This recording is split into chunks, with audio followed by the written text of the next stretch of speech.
it's really important to bear in mind one thing, that there is a huge difference not only in the conduct of monetary policy and fiscal policy, but in the spirit of the economic policy that is carried out in the US and in Europe.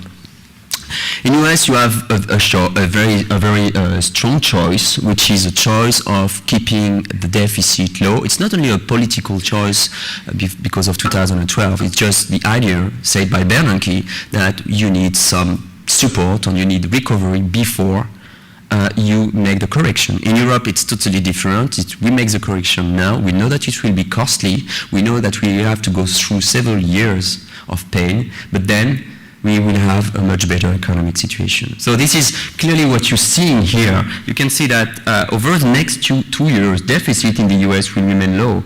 It will be reduced in Europe, in Germany, and many other countries. It will be painful, so it will have a very negative impact on growth. So in the meantime, the ECB is going to tighten. It's not that much of a normalization of monetary policy. I mean, the ECB wanted to send a signal to the market, but also to the European leaders that it was still sticking to its mandate of inflation. But if you look at the situation of today and compare it to 2008, when the ECB was increased interest rates in the midst or at the beginning of the crisis, it just had the unit labor cost, that is a cost pressure, that is the real cause of inflation, was very strong. Today it's totally different. The job market is a real mess in Europe.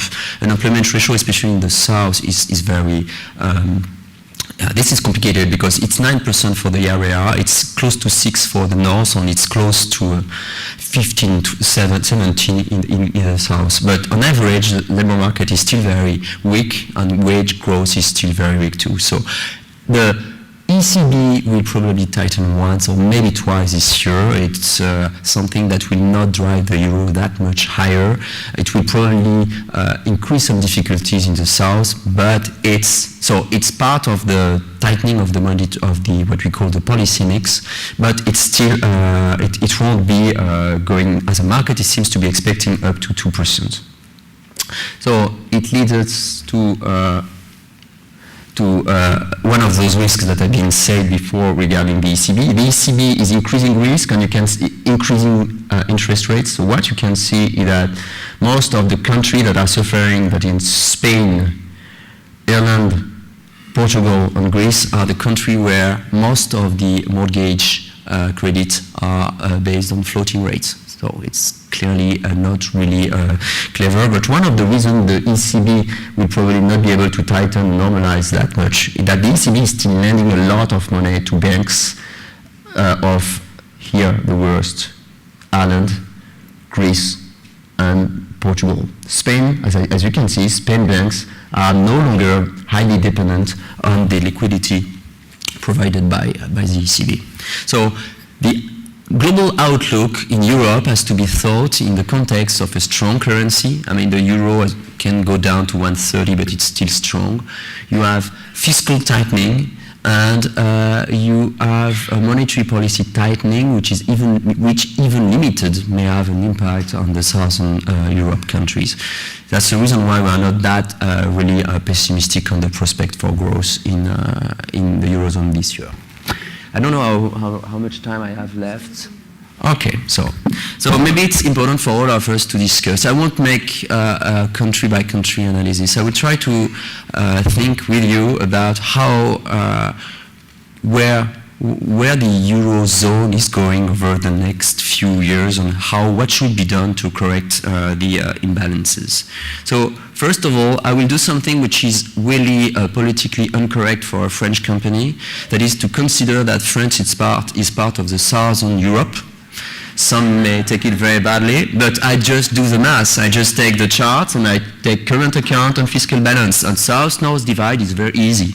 If you have a deficit in your current account and a very strong fiscal deficit, then you are part of the South, and then you have the North. I mean, the divide is very strong, but whatever. I mean, France is very in the middle of Europe, so but it's really important to keep that in mind, because if you make a basket with those two countries, you can see how how challenging it is to be a pro-Euro economist or citizen today.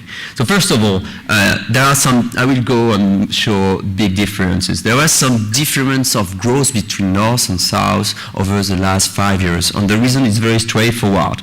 The Northern Europe did not increase its debt load, slightly at the end of it. And you can see that the debt to GDP ratio of households and businesses in the southern country went up from 90 to 155 over less than a decade.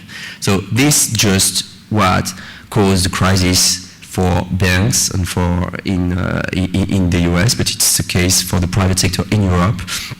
Leverage. So it's really important to bear that in mind too.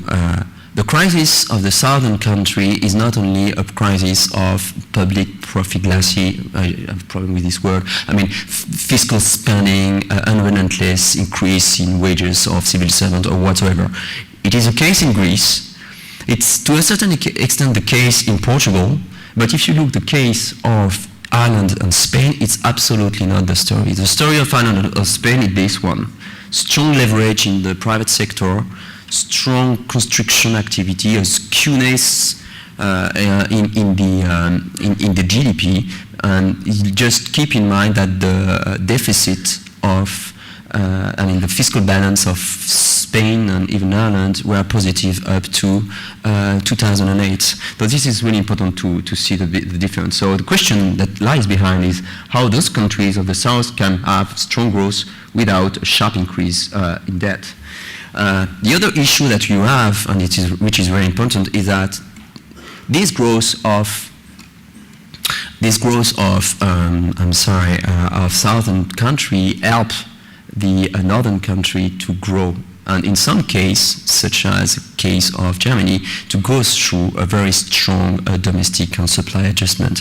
Though the outcome is very well known, strong current account in the north and strong current account in the south. Once again, in Europe, before this crisis, everybody was considering that it did not matter, that capital flows were here, and that people were always telling you, it doesn't matter, I mean, who cares about the deficit of Florida or Michigan? Who cares? And the answer is, who cares? Yes, but we should care, because this makes the country poorer, and Spanish people do not go that easily to any other country of Europe and so on. It may change, given that Europe is closing all its frontier by now, but that's another story.